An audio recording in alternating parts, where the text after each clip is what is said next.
Through a Scottish Prism, the programme that is unapologetically pro-Scottish independence and anti-Westminster rule. Everything we say here is viewed through a Scottish Prism. Brought to you by Barhead Boy.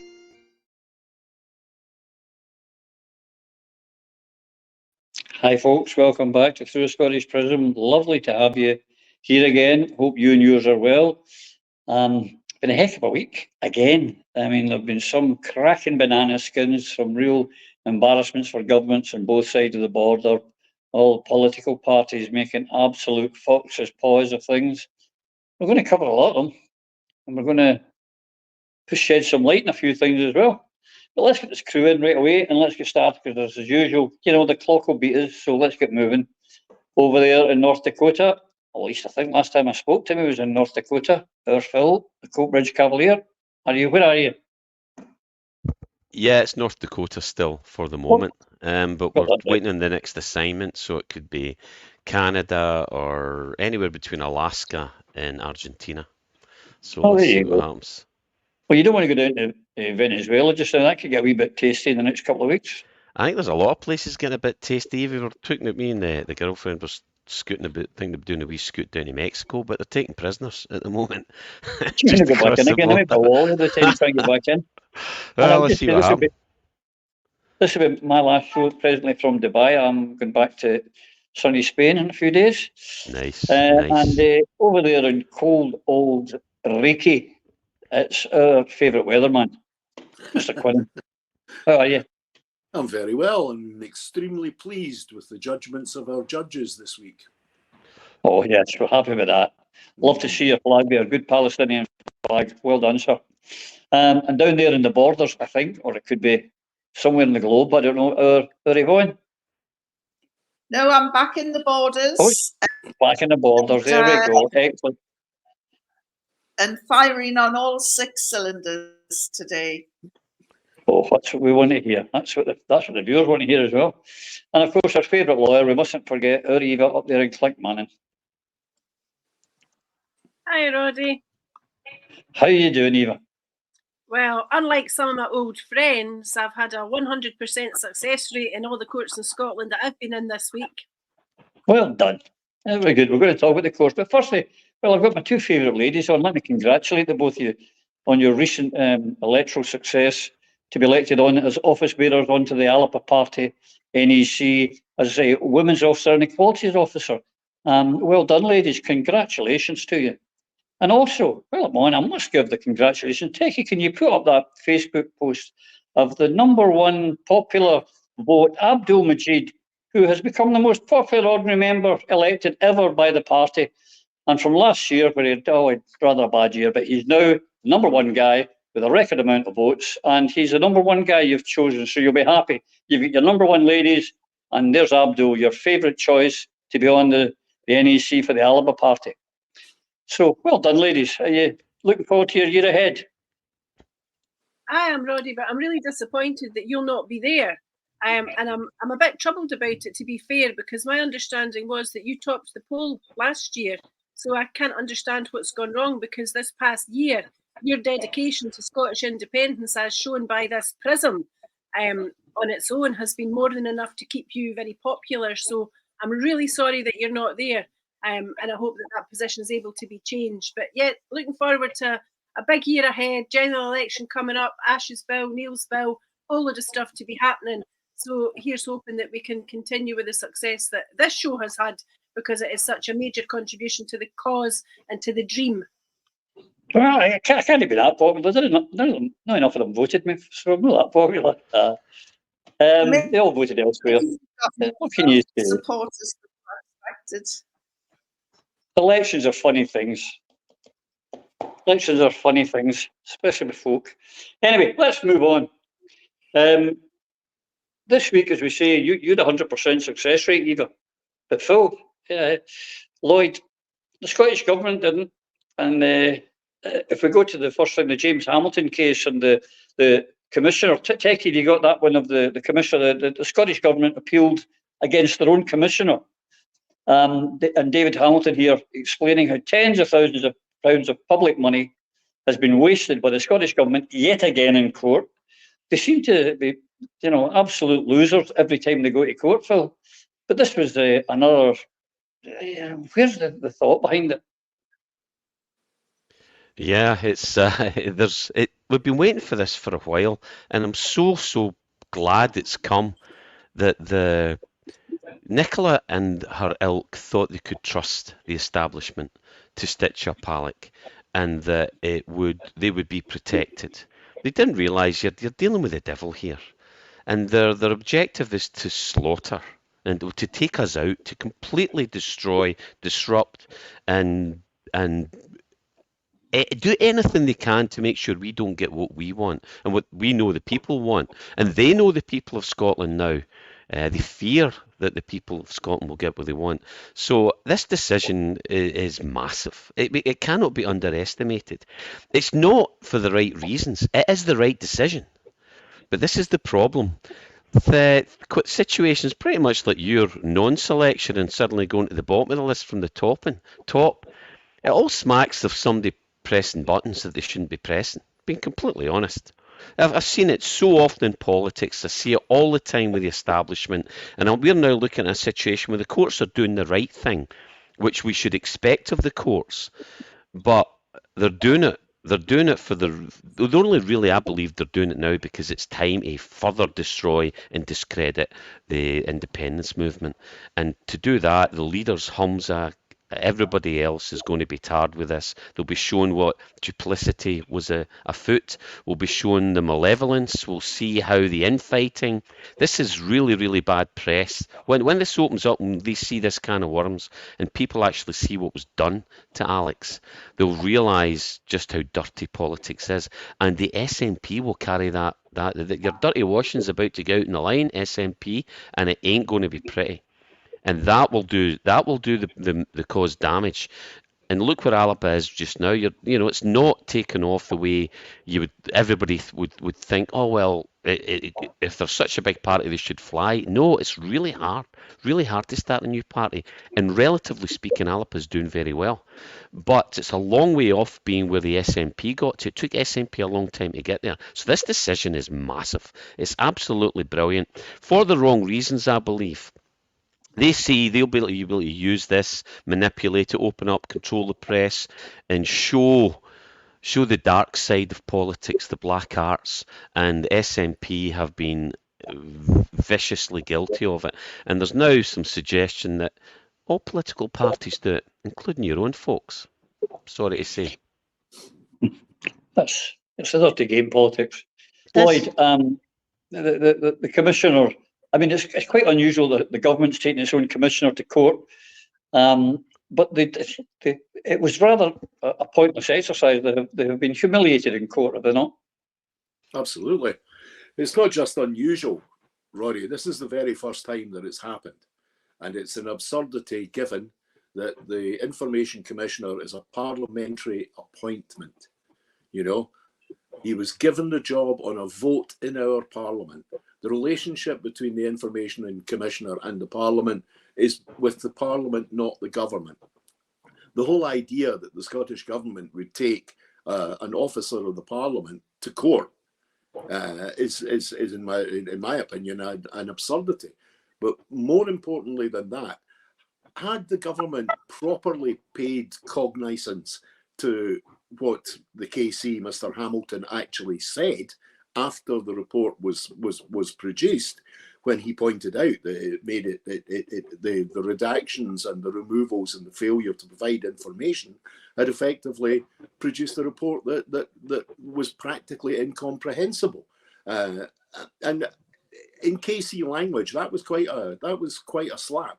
Now, if they didn't understand that someone with an acute legal mind like Mr. Hamilton had pointed out to them effectively that if they did take this to court, they were going to lose, but they went ahead anyway. And it shows, I think it shows a complete lack of understanding that they are not a law unto themselves, that they cannot simply continually tell us that whatever they say is right and everybody else is wrong. And the judgment this week There is more to come as a result of it, and I look forward to that, because maybe we'll get some of the truths that should have been known over the past 8 or 9 years.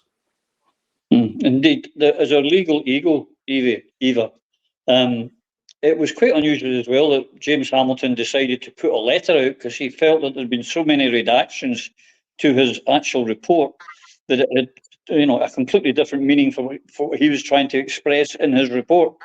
So the whole thing was a shambles from start to finish. And there's a reason for that. You'll probably have heard the phrase, a solicitor who advises himself or herself has a fool for a client.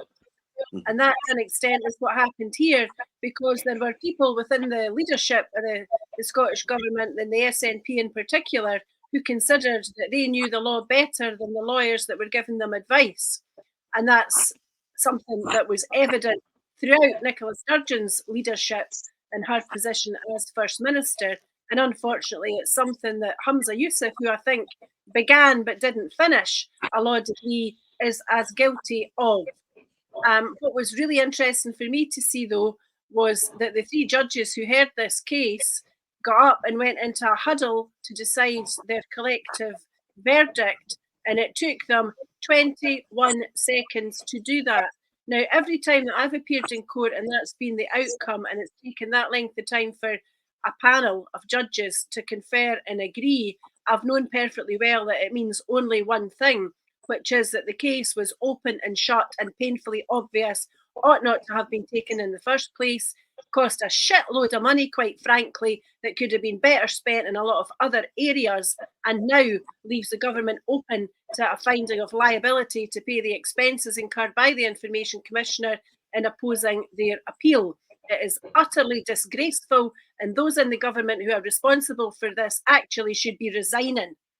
So I look forward, as everybody else does, to seeing the information that's held. The technical argument was that they were required to produce information they held, and they said, well, although we've got it and we've got access to it and we hold all the information that Mr. Hamilton gave us, we're not holding it, because holding doesn't really mean holding. It means something different. It means we've got it, but we're not holding it. We're just looking after it. And the judges said, away and bow your head, in effect. Yvonne, it is, as we say, it seems to have been, as a layman, but we've been told here by Eva, it's an open and shut case. They've spent millions and wasted time in court. They really need to get their act together. Well, it's going to be a very Merry Christmas for a lot of lawyers who've made money out of this. And we're talking eye-watering amounts of money in a country where people are in food and fuel poverty, where some mums have to decide, do I heat or do I eat? It's terrible, and I think it's worrying, because let's face it, if we were paying the legal bills, we would be thinking very carefully before deciding to take legal action. And yet, well, we are paying the bills. The problem is that we can't stop them doing it. That's right. And because the likes of Humza Yousaf, he's just thinking, right, let's get the lawyers in and sort this out. And the reality is, he doesn't have the ammunition to give to the lawyers in the first place. I feel sorry in some ways for government lawyers, because they're going out to bat and they've got no ammunition. They've got nothing they look bloody useless in court.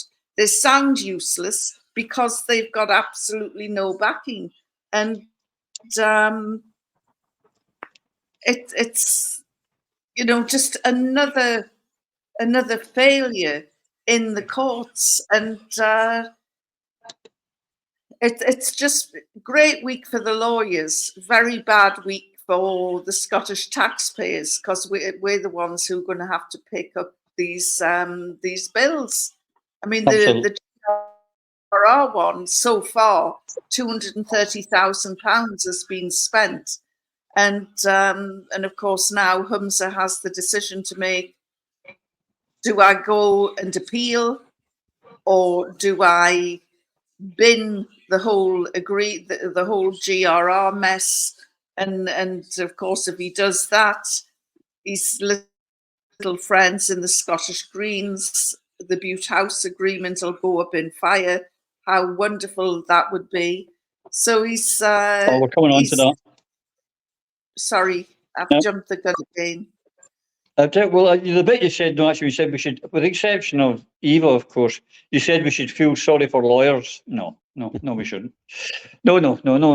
Only our Eva, the rest of them, no. But that wasn't the only court case this week, Phil. We had another one, a belter. Now, I'd never thought in my life I would be happy for the British government, especially the British Tory government, to win a case. And in one way, I'm quite upset that they have been able to do it. But the Section 35 they put on the GRRB has been upheld by the Court of Session. So the controversial gender reforms that we're trying to bring in are dead in the water. Well, they should be dead in the water, Phil. Do you think at last Humza and his cronies will say the game's a bogey? No, they won't give it up until they're told to give it up, or they don't have to do what they're doing. But bear in mind, this is not, you're not talking to a reasonable man or reasonable people. There's people that are being manipulated and played and will do what they're told. The situation here, it will continue to do damage to the SNP. The SNP still are scoring relatively high. They're still a player in the political games in Scotland, a significant player. And while that remains the case, then the claws of the establishment will remain firmly stuck and tearing, and trying to make sure that these guys continue to fight lost battles like GRR and make themselves look stupid, which is all it does. And Humza doesn't have the gumption to do the right thing for the people, and all of his ilk, Nicola and the rest of them. I know it sounds like a broken record, but I'm so sick of it. It's not going to change. Why would this leopard will not change its spots? They don't. They can't. They've went too far down this road. They're sold out, and they've got them with the short and curlies. And there's nothing Humza can do about this except do what he's told, continue to do what he's told, and they'll be played, which is why they can't be trusted. And they'll never be set free. You don't cut a deal with the devil and expect to come out winning. It's not going to happen, Humza. You're beat. You'll be used and abused. You'll take your glory. You'll get what you can out of it. Those who are corrupt will particularly get what they can out of it. And you just don't know about politicians, because most of the time you don't see it. I keep talking about revolving doors. They don't ordinarily get rewarded until after their political careers completed. That's when normally they cash in on these deals.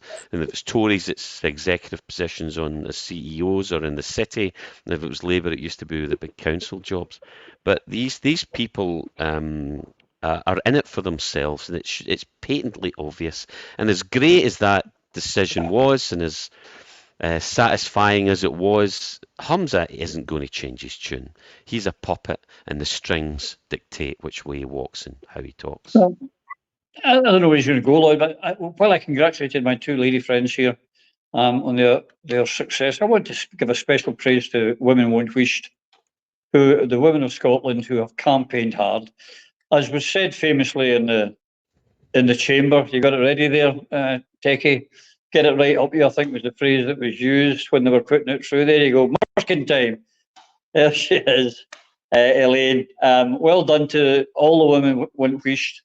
But this week as well, they were stopping in Holyrood a woman with for Women Scotland Day badge. Quite bizarre, but it's a great result, Lloyd.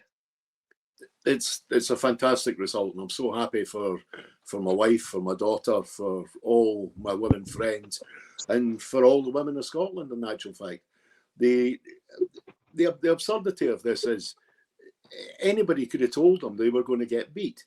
The simple fact of the matter is, Section 35 is in the Scotland Act. If you haven't read the Scotland Act, then you need to go away and read it. And I get the impression that the vast number of members of the Parliament currently have not read the Scotland Act, or if they have read it, they haven't understood it. The simple fact of the matter is, this was going to impact on, and they were advised of this very early on, was going to impact on other regions of the United Kingdom. And so long as we are part of the United Kingdom of Great Britain and Northern Ireland, then these things will happen. I mean, the real lesson, let's face it, for independentistas is this. If you want to have legislation that doesn't impact on the rest of the United Kingdom, then move us to independence, and move us to independence at the earliest possible opportunity. Now, if Humza and his good friends in the Green Monkey Brigade don't come along and argue that very case, which is, this shows the weakness, the incompetence, the uselessness of devolution, and we need independence, then we know exactly what they are all about. And they're not about independence, because this, as they very well know, has been a divisive, viciously divisive piece of legislation not wanted by anybody in the country except that 0.04%. Oh, and the woman from Zimbabwe, that crazy Maggie Chapman person. But great result, happy to see it. But the dogs in the street could have told you what the result was going to be. Lloyd's right. Everybody seemed they had their head in the sand, but as we said in our opening topic, Eva, the Scottish government has got a hell of a habit of going to court to lose. Surely now they won't appeal this. They can appeal this to the Supreme Court. Now, correct me if I'm wrong, putting it in layman's terms, they're asking the Supreme Court, which believes that Westminster Parliament is sovereign, they're actually, if they appeal it to the Supreme Court, they're actually trying to ask, in layman's terms, they're asking the Supreme Court to say that Westminster is not supreme, is not sovereign. Isn't that really what they're trying to do? And it would be a waste of more of the taxpayers' money, time and effort. In essence, that's what they would be trying to do, but the grounds of appeal are really very limited. The appeal would have to be, I think, on the basis that the judge erred in law, which seems most unlikely, because this was not a case that was on a knife edge. It was not at all close. There were 5 or 6 points on which the case rested, made by the Scottish Government. They were technically done out of the park on every single one. It wasn't even close. So the prospects of a successful appeal are less than zero. But the difficulty that you've got here is, obviously, this is a pet project. It's one of the reasons why we've got the Butte House Agreement, and it's indicative of a government that has completely lost its way and is gumming up the courts with expensive, time-consuming, embarrassing actions. They seem signally incapable of learning from previous mistakes because they're dogmatic. And the point here isn't about policy that people don't like in the main. The point is, you have to understand what devolution is. It means that Scotland is nothing other than an adjunct of the United Kingdom. We are North Britain to all intents and purposes. Holyrood is a parish council. And as Lloyd says, if we want to be anything different, we require leaders who have got the balls to do something about it, as opposed to what we've seen in the last few years from this shower. I mean, in relation to the courts, there's a really interesting open letter from the Edinburgh Bar Association that's on Twitter at the moment, and it's to do with delays in the criminal courts. Now, this has been going on for a while, whereby the transport to bring prisoners to court is basically running very late, and it's very, very shoddily and shabbily done. But the open letter narrates a number of positions to do with when people were brought to court. And this is only between August and earlier this month. And there have been instances where people are due in court at 10 o'clock in the morning. They're not being brought until the middle of the afternoon. Some of them aren't being brought until after 5 o'clock. So, for example, in Edinburgh, Monday the 14th of August, 34 custodies arrived at court finally 5:25 p.m. 21st August, papers arrived at 5:45 p.m. It goes on and on and on. Some of them, October, 10 custodies were still not in the building by 5:30. The court finished at 9 o'clock at night. 23rd of October, 4 custodies still kept at a police office in Edinburgh. The van to collect them had still not arrived by 20 minutes past 5 at night. These are all cases that should be dealt with first thing in the morning. The Scottish Government seem completely incapable of addressing areas like this that are really important for the prisoners, for the police, for the court staff, for the solicitors, for the sheriffs that are having to sit and hear the cases. But they would rather waste their time on cases like you've seen this week, where the bills are endless, and yet all these other things are going wrong all over the place. There's bin fires everywhere in the justice system that nobody seems able to get to grips with. And finally, isn't it sad that a former justice minister doesn't understand how justice works? Just a bit. Who's it today, Yvonne, said it was a dark day for devolution? I find that quite objectionable, that a leader of a so-called independence party is talking about devolution. And here's the thing, the ridiculous thing, Yvonne. If they had actually spent the same detail and attention and time on the case for independence, they maybe would have got their horrific legislation through in an independent Scotland. That's the irony of it. Now, I'm sure you're delighted they didn't get it through, but am I right? If they had spent that amount of time and effort on independence instead of GRR, we could be independent just now, and they might have got their bill through. You're on mute. There's me and another pound. This is what some women have said to me, that imagine if we'd got independence under this SNP government, this GRR bill would have been pushed through. And what sort of position would we be in today?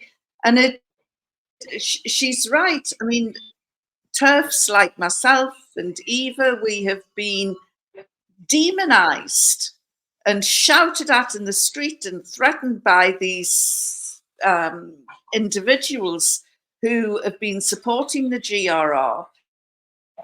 And feminist organizations have campaigned for years. And finally, we have got this vindication. But I would urge all those women to think about independence in a positive way. And, if we get independence through, then we should make sure that things like the GRR bill are buried where nobody can ever dig them back up again. I mean, this GRR bill is like Rishi Sunak's Rwanda bill. It's never, ever going to be accepted by the majority of people. And for him and Humza Yousaf have put themselves in an invidious position. Humza, the first thing that he should do, there's an election round the corner, the first thing he should do is get down on his bloody knees to all the women in Scotland and beg forgiveness for putting us all through this SH1T. We've been called bigots, we've been called TERFs, we've been called words that even I won't use.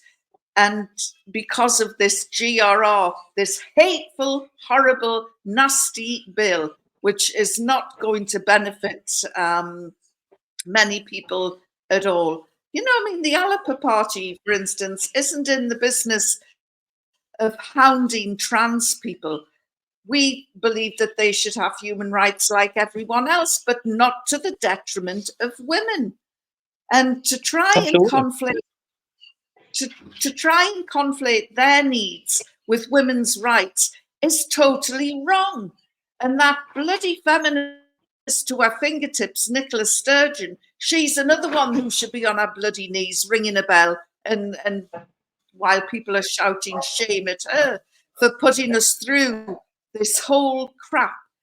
If only they had listened to Alex Salmond, who said to them right from the beginning, don't get embroiled in it.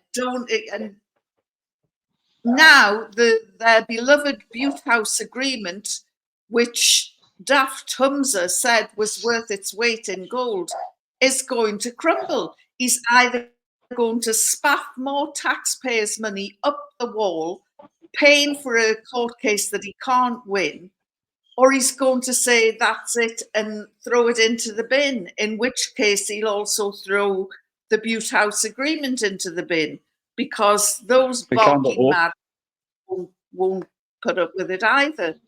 So anyway, victory to the women and solidarity to all the TERFs out there. Long may Turf Island reign.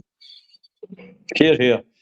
Phil, going again, the hate crime bill, again, which can't be implemented. The police have come along this week and said, no, we can't implement it now.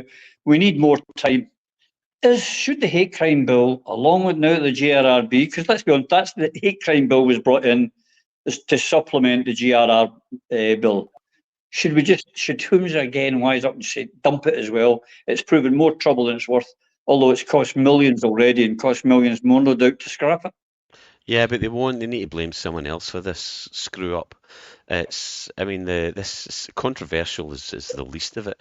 It doesn't work. They can't implement it. The police and the courts have clearly shown that they've got serious concerns about the implementation, interpretation, and application of this legislation. It wasn't thought out properly. It wasn't set up properly, and it hasn't. And the police now are saying they need to roll out online training for this complex legislation. So, I mean, the further delays, they revealed, Police Scotland revealed that it's got no plans to set up a dedicated unit to implement this new law and will instead rely on online training. That's what they think of this. They're thinking, when you get a major initiative by government that allegedly the people want and the police are obliged to implement it, but here, they're half-hearted. They've got no choice. They've got to do it, but they're not even setting up a dedicated unit to apply this new piece of legislation, and make it effective across the force. What they're doing instead is doing online ticky box testing, which is crazy. And this bill's continuing to attract criticism from independent thinkers, lawyers, as Eva had said, the police themselves, faith groups, anybody who's the courage to stand up and say, talk it down and say this is nonsense, and here's why it's nonsense. And it's an attack on free speech. That for me is the biggest part. That's the thing that pisses me off most. You've got to protect freedom of speech. And this could lead to people being prosecuted for comments made in your own home. Utter nonsense. This is communism. Absolutely radical communism. This has gone back to the days of Stalin.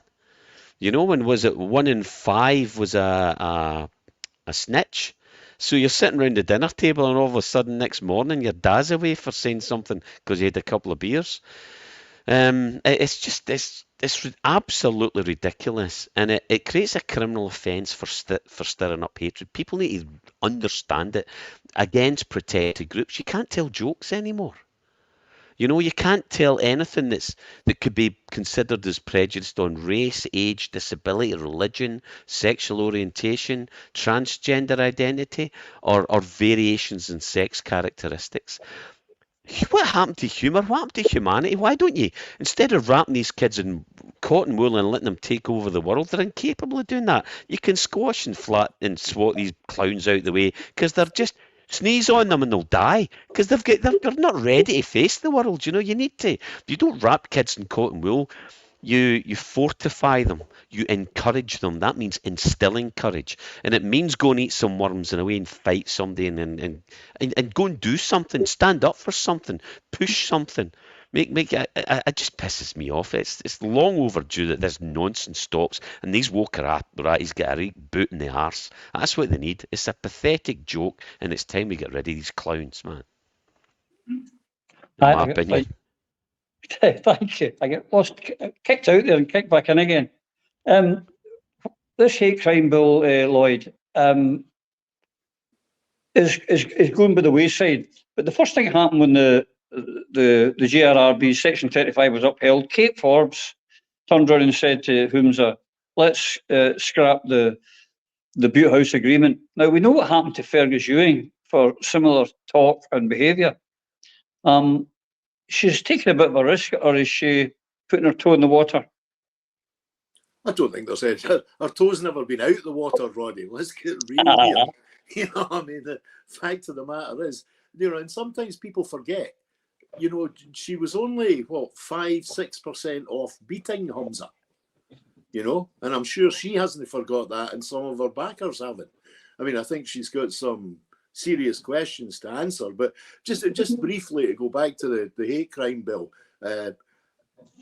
in this period where, unfortunately and somewhat stupidly, the Scottish Government has let it be known that they're having real trouble getting a budget sorted out, everybody that's bidding for a budget, like the police, right, is now using whatever they've got in front of them as leverage. So of course the cops are going to come out and say, no, we can't implement this. We'll have to do online training. We can't set up a specialist unit because we don't have enough money to do what you're asking us to do already. I mean, the level of naivety that there is in this current Scottish Government is astonishing, absolutely astonishing. They never preempt anything. Everything seems to hit them and then they respond. You know, that's not good governance and it's not good politics. But if you can't, you know, as you said, you yourself said, the GRR and the hate crime bill were effectively parallel instruments to achieve one particular aim. Now, one part of it's fallen, the other part of it will fall because there's no budget. But essentially in here, we're talking about two bills which were creating or would create new potential offences. And as Eva has just said, and as lawyers across the country, policemen across the country, court clerks across the country, sheriffs, judges and justices of the peace have all been saying the justice system is on its knees. The last thing they need at the moment is a whole raft of new crimes that they have to adjudge. It's an absurdity. And this government really better get its house in order and get it in order soon. But can we see that happening? Nah, not really. Another thing, Eva, earlier this week, suddenly there was discussions on trans people in the prison estate, and they were playing about with words again. It seems that they're trying to get back to the position where they could put men into women's prisons. Mm-hmm. Well, they've never actually been away from that position. The difficulty that we've got here with this guidance is it's guidance, it's not the law. And this is what this Scottish Government does. Every time it wants to do something dodgy, it issues a set of guidance through one of its agencies.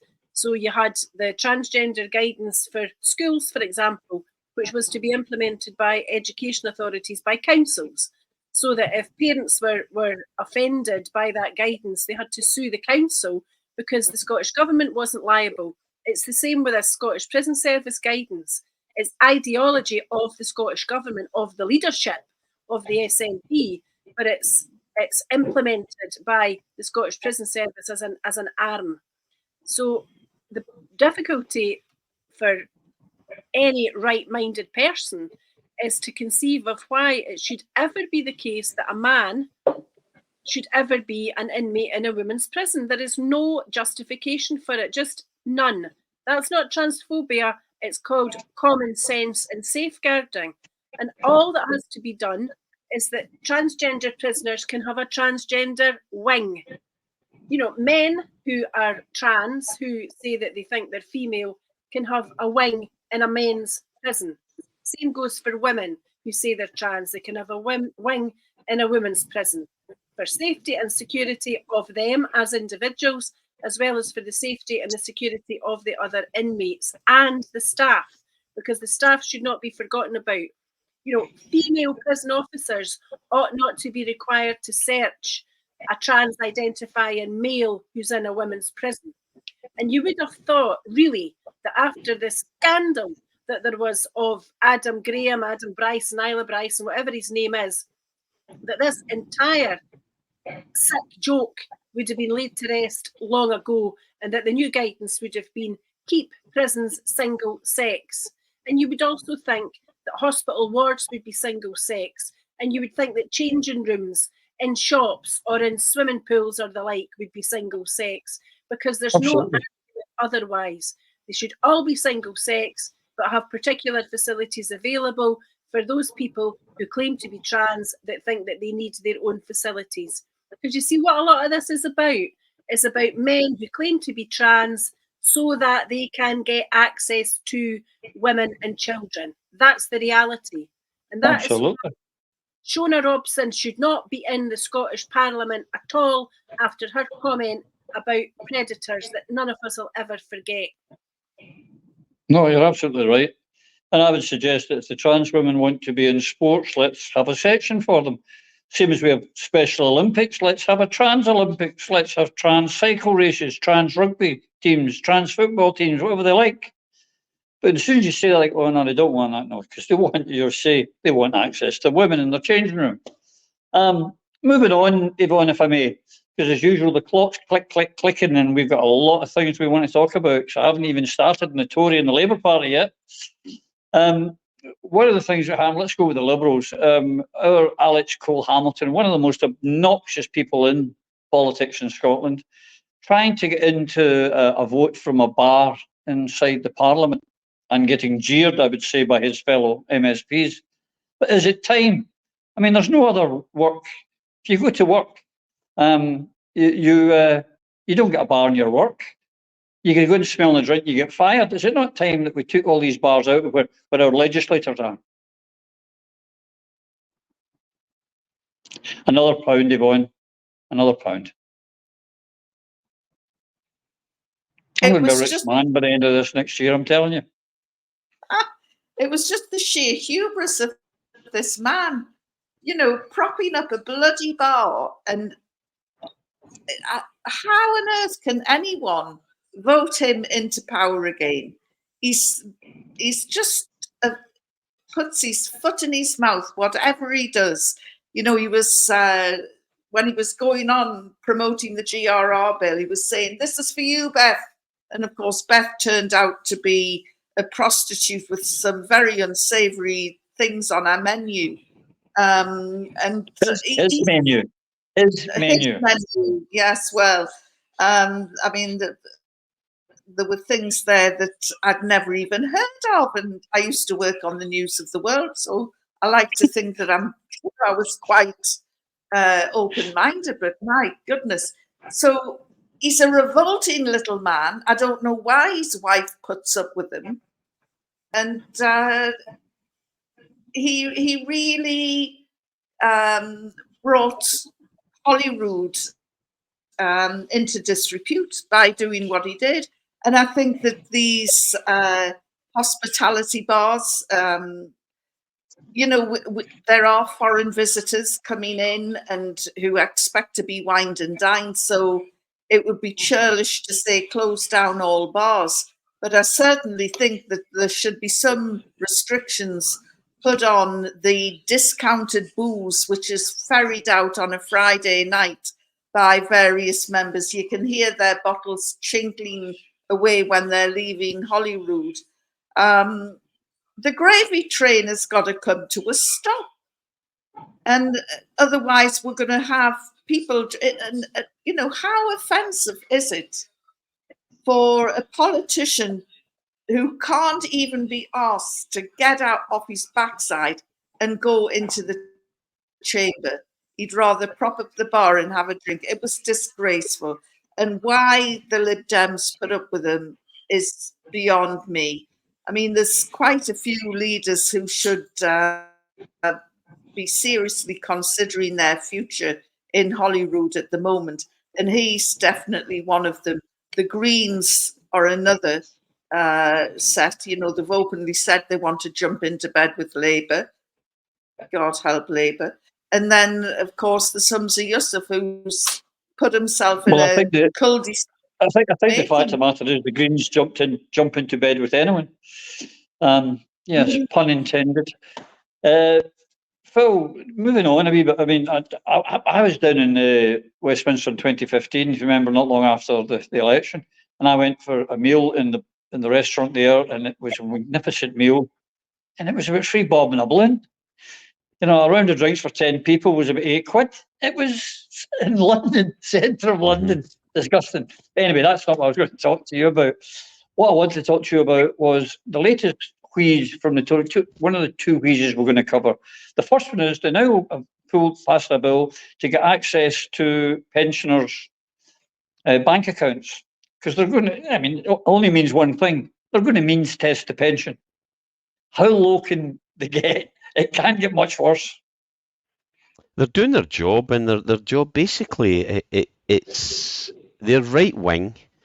They are looking at any possible way to score points within their system of making people pay, and it's the rich. It's the rules for the rich. They continue to give deals to the rich and the billionaires, tax avoidance schemes, ensuring that there's no tax to pay if you go through certain loops. When you invest, there's a classic loop. If you're a Russian oligarch or the Qatari societies, or you're a Banana Republic leader and you procure 1 or 2 billion, you bring it to Britain, you buy a 40 million place in Chelsea, you put it through this well tried and tested system, the BV system, originally Dutch, and it came over here with William of Orange, and we've made it better. And the city goes round that territories, the British territories, overseas territories, and it comes back clean, and you pay no tax.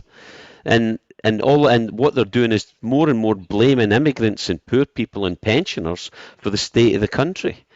It's absolutely appalling. It's one rule for them, one rule for us, and what we've got here is just a continuation of the destruction of the pension system. Soon your pension won't be worth much, private or public. If you can get your pension, get it while you can, if it's secure, because they're finding ways to cash in on this and strip it, and they're asset stripping companies, which include their pension pots, and that's what we've got to watch out.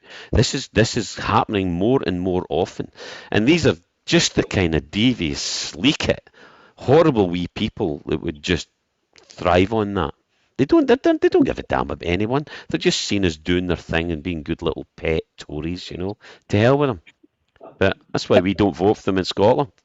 Well, but I keep saying this, and you keep saying no, Lloyd. But this did surprise me. I thought, they are low scum, but they're really beating themselves by going after the pension, which of course is not a benefit. But here's the thing, Lloyd. Will this at last make the penny drop to some of these morons in Scotland and say, these people that want to steal the pensions keep subsidising Scotland billions of pounds every year? You believe that, do you? If they're taxing your granny's bedroom and they're trying to steal your pension, you think they'll subsidise Scotland? Are you having a laugh? Oh, I got another pound off of Lloyd as well. He's in mute. Dear, oh dear. Oh, yeah, pound. I don't go along with the demonisation of the pensioners. I think there was a demonisation of the pensioners 2014-15, and it wasn't focused on the right ones. It was those that had a pension, not the state pension. Those were the ones that were frightened and stayed at home or voted no. I mean, where I was working, ordinary working people or ex-working people, the pensioners in Craigmillar and Niddrie happily went out and marched for independence on their way to the polling station to vote yes. And, just the other day, I bumped into somebody in the supermarket who could be called of pensionable age, who was singing the praises of this programme, indeed of Phil Boswell in particular. Now, it's about divide. It's about divide and rule. If we keep focusing on the older people, 9 years has gone by, 10 years next year. The change in the demographics, not enormous, but that group of people who were 50 will now be 60. And it was the group 30 to 50 that voted for independence along with the youngsters. So for me, it's a bit of a red herring. But what this show is about the Tories is they want to privatise everything in the country. And I think that this is not about taking individuals' money from them. I think this is about forcing people further down the road of private pensions. That's what it looks like to me. It also fits with the narrative of if you're not rich, you're a scrounger and you must be on the fiddle in some kind of a way or another. Because it's not just access to pensioners' accounts. It's absolutely everybody in receipt of any state benefit of any kind whatsoever. And unfortunately, as we all misguidedly believed, the state pension is was reclassified as a benefit some years ago, which, you know, was one of these things slipped under the radar, a bit like taking the women's pensions off them at 60 and making them wait until 65, 66. These things have changed. So what we have always interpreted as being something we paid for, Sunak and his little minions will now tell you that, no, you didn't pay for it. This is a benefit given to you by the largesse of the country. It's a nonsense. But what it will do is it will damage seriously the British state in the eyes of older people in this country. And more importantly than that, and these are the really important people, it's the sons, the daughters, the cousins, the uncles, the nephews and nieces of pensioners who will see this for what it is. Yvonne, have you ever in your life imagined that they would start trying to do this with pensions? No, but we got an indication of what the Tory government think of pensioners during the COVID inquiry, when Boris Johnson said, let them stack them high, as though it was some sort of cull on old people. How many times do I have to say that we've got to get angry? I've been reading about Mary Barber, and I want to resurrect Mary Barber's army. She had as many as 20,000 tenants who went on strike in 1915 in Glasgow and forced the government to pass the Rent Restriction Act, the first of its kind in Europe. You know, we have some fantastic role models in Scotland who have really put themselves out for a better Scotland. And we're letting ourselves down, just letting these morons from Westminster come and steal and loot from us. Somebody was telling me just a couple of days ago, oh, have you been on the new Elizabeth line on the London Underground? And they were talking about how posh it was and how everything was just tailored to perfection. And I said, well, where do you think that money's come from to pay for the Elizabeth line? It's come from Scotland's oil wealth. It's come from our energy, our power. They really are looting as much as they can from us and getting it shoveled down into London. In fact, I'm amazed that they haven't done what they did in India, which was put in a brilliant transport system, which is still in use today, so they could steal and plunder and loot in a more efficient way by getting it all the wealth and the jewels and everything out of the colony. And that's what they're doing with us. We're just a colony to them. And I just wish pensioners in particular would wake up and realise what is being done. This means testing. You know, our pensions are what we have earned in life. It's not it's not the government being beneficial or a gift from the government. We've bloody well worked hard for this, you know, and it's our right. Well, you know, we've really, so if anybody wants to help me join and resurrect Mary Barber's army, contact me. And, you know, and let's do something and make a change, because we're not going to get it through politics at the moment. When you look at the spineless wrecks that are in Holyrood at the moment, propping up the bar, the likes of Alex Scott, whatever he's called, you know, just they're in absolute disgrace. Yes, you'd tell him, Yvonne. Eva, you know, I know that poverty and inequality is a big thing in your life. The pensioners at the moment they're not keeping their head above water. They're already struggling. The think of another onslaught on them is quite frightening. State pension, just about the worst in Europe, one of the worst in the world, in a country which is energy rich. And we're seeing, as Yvonne has outlined, every single day the constant repeated plundering of Scotland's resources. Now, Alba announced a pensions policy earlier this week. There's a news release by Neil Hanvey about it, where the Alba proposal is simply that when we're independent, we start off on the right foot and on day one, and we have a triple lock in the pension. And that would mean that very rapidly in the first few years of independence, the state pension in Scotland would be considerably higher than the state pension paid in the rump of the UK. And that's because in independent Scotland, we would have the control of our own resources, we would choose what we spend our money on, we would have different priorities than Westminster have. Our priorities would be, first and foremost, the safety and the comfort and the well-being of the people of Scotland, not infrastructure down in London or the South East, and certainly not the abomination on the Clyde. Scotland's share of the cost of Trident alone would enable us to create a vast piece across the board, not just in relation to pensions, but other forms of income that provided by the state, such as different types of welfare. So this is just a question of priorities for the people of Scotland when it comes to the next election. Do you want to starve or freeze to death with a Tory government, or do you want to live, survive and prosper in an independent Scotland? Because Tories and Labour now in England are pretty much the same damn thing. We've said it before, two cheeks of the same backside and hardly a fag paper between them. But this Tory government is unlike many others that we've seen, because in the 60s and the 70s, you could talk at times about how Tories might, to an extent, be benevolent and might actually have a wee bit of community spirit about them. This lot would sell their granny, and that's what we're get away from. Yeah, absolutely. I'm talking of that.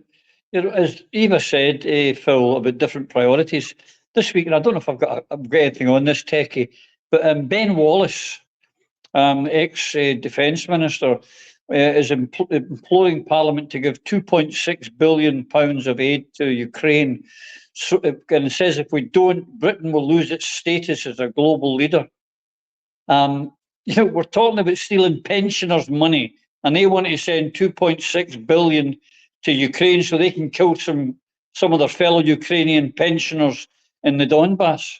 It's just, when are they going to realise they're no longer the world power they once were? Yeah, it wasn't that long ago. It was Putin's right-hand man who stated Britain is a small island that no one listens to anymore, and it's very much the case, because it is very much the lapdog of the United States and previous of the EU. But now it just does what it's told. And this clown, I mean, Ukraine is winning. He says we must find the money to give £2.6 billion to Ukraine to ensure the EU keeps status as a global player, and I couldn't believe it. When you think this lie is still being peddled.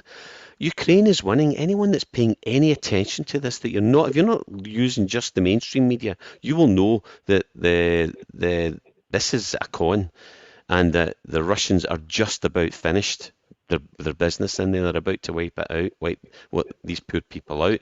And when I say apply that to the innocents and the decent people of Ukraine, not the Nazis in Ukraine, which seems to be still to be denied.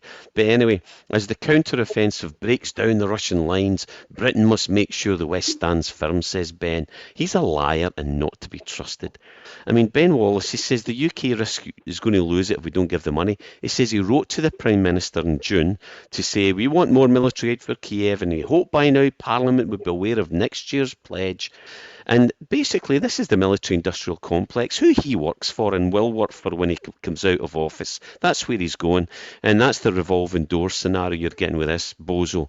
And he also wrote in the House magazine, but the autumn statement said nothing. In fact, it said minimum on defence, and he's a pawn. He's just doing what he's told to say. And the window in British defence leadership is closing. He also said this: all the good work done will be overtaken by other European powers if we don't restate our commitments. And this is his first time as a backbencher since he resigned in August as the Defence Secretary.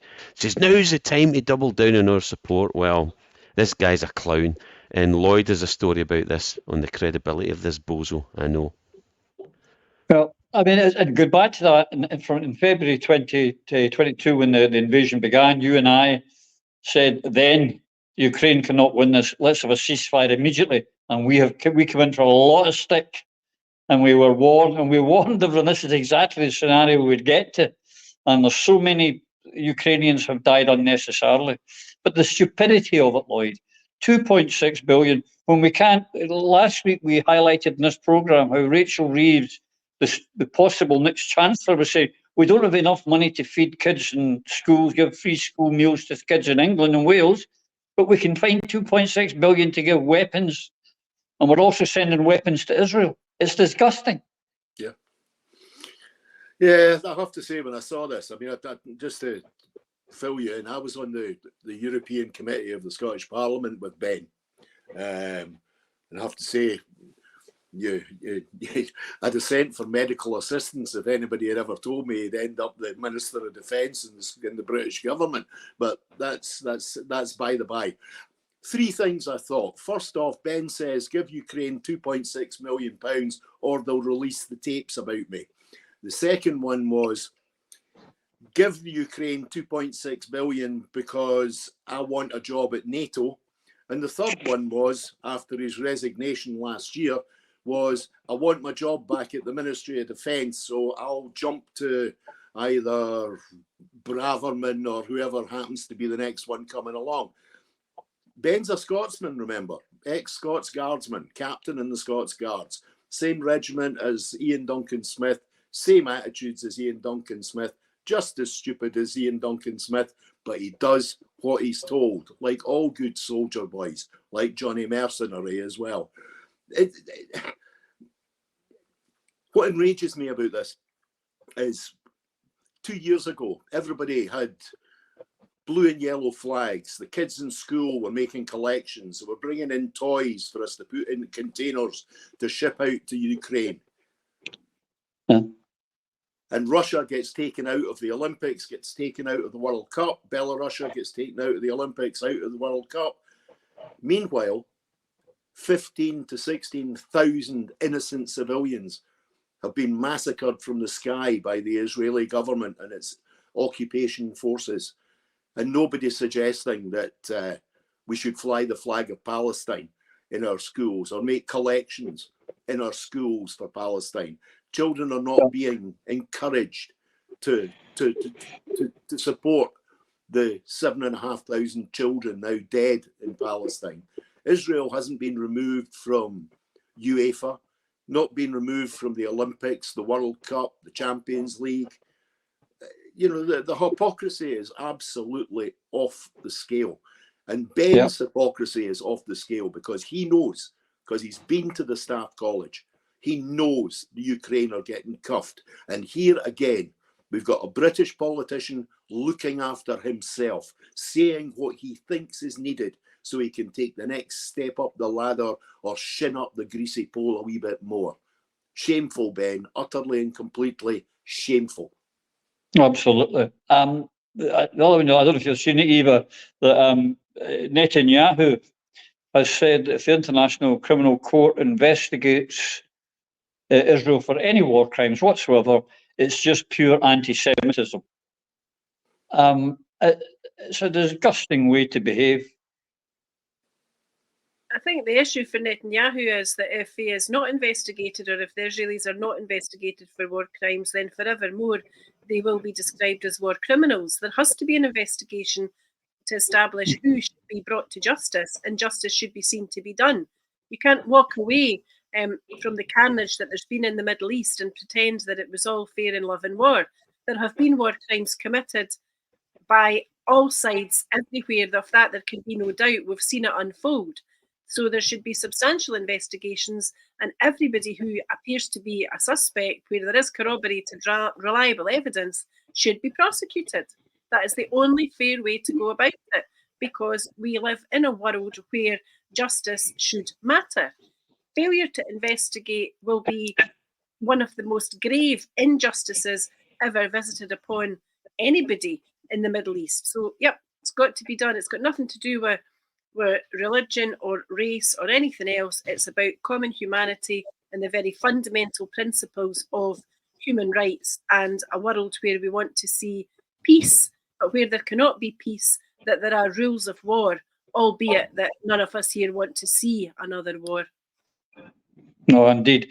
Yvonne, this week, talking of the Gaza and the war, our friend Mr. Sir Keir Starmer thought he'd visit Scotland, come up and see the natives, and he came up and trained. And do we have a take? I think we've got that video of he was greeted by some Scotsmen on the train and more out off the train. Good old get it up you again. It was given. Have we got it there, Takey? We got the video of Sir Keir Starmer.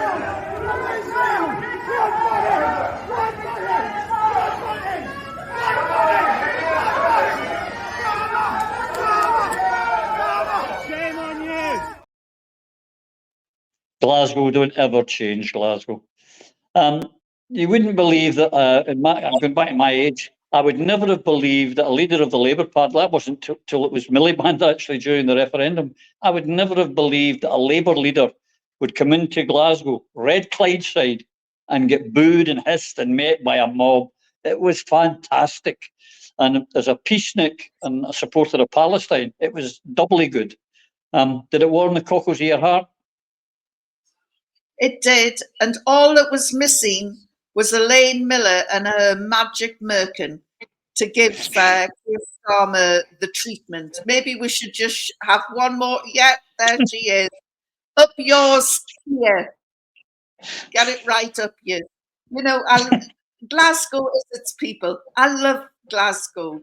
It's a fantastic city where there's no bullshit there. People just, you know, they just get on with it. And the look of Keir Starmer's face, he was like a rabbit trapped in the headlights. He had no idea what was waiting for him when this heroic young Scotsman went and challenged him on the train and said, how many have you killed in Gaza? This is the man who voted not for ceasefire, he voted for genocide. And as the chanters told him, there's nowhere to run, there's nowhere to hide, you've been charged with genocide. And this will haunt him for the rest of his political career, because as Tony Blair found out with Iraq, Tony Blair cannot go anywhere publicly. As soon as anybody gets to know Tony Blair's in town, boom, the anti-war lobby are there reminding him about how he created 1 million Iraqi widows and orphans. And Starmer will never be forgiven, never be forgotten. And I'm just waiting for somebody to ask him the Madeleine Bright question, or the Madeleine Albright question. Was the price worth it? Of course it wasn't. But he has been bought and paid for by the Zionist pro-Israeli lobby in Westminster. And this is what it's cost him, his reputation and his personal freedom, because this man can go nowhere now, anywhere in the United Kingdom without having that the Glasgow treatment. So I don't think we'll be seeing him up in Scotland anytime soon. And no, I mean, I think I'm thinking that when he got on that train at King's Cross or Euston or wherever he got on, he must have been thinking he was going to come back to glory in Scotland. We're taking back Scotland. It'll be a Labour, the jewel in the Labour crown again. Think again, Keir. It's not going to happen. But the other one I want to put up, we just get time because the clock's kicking on. Techie, have we just got the clip? I don't often praise the SNP, as you know, on this show, but I will. Stephen Flynn did him like a kipper. We know that Sir Keir was talking about how wonderful Margaret Thatcher was. And all you Scottish Labour voters, you listen, how wonderful Margaret Thatcher was. She was fantastic. Have you got that, Techie, where he was, there's a good one from this week, the video of Stephen Flynn ripping him a new one. Thank you, Madam Deputy Speaker. Is the Prime Minister worried that he is projected to be the first Conservative Party leader to lose a general election to a fellow Thatcherite?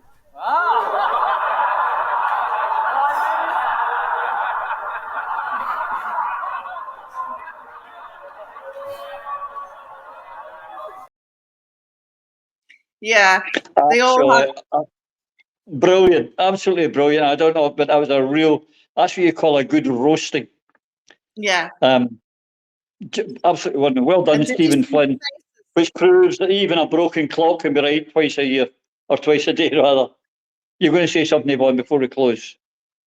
Yeah, it was. Did you see the faces of the front bench on Labour? They all had faces like smacked asses, and it's not surprising. They did. Starmer has reduced that party to, a party of warfare, not welfare. Yeah, correct. It was a belter. As usual, I didn't get through all the things I wanted to do, but another one before I go, ladies and gentlemen. I hope you've enjoyed this show. We try to give you as honest an opinion as we have. We do respect you and we respect our audience, and we don't lie to you. I just want to remind you what the BBC think about you. Keke, let's show us what BBC think about their viewers.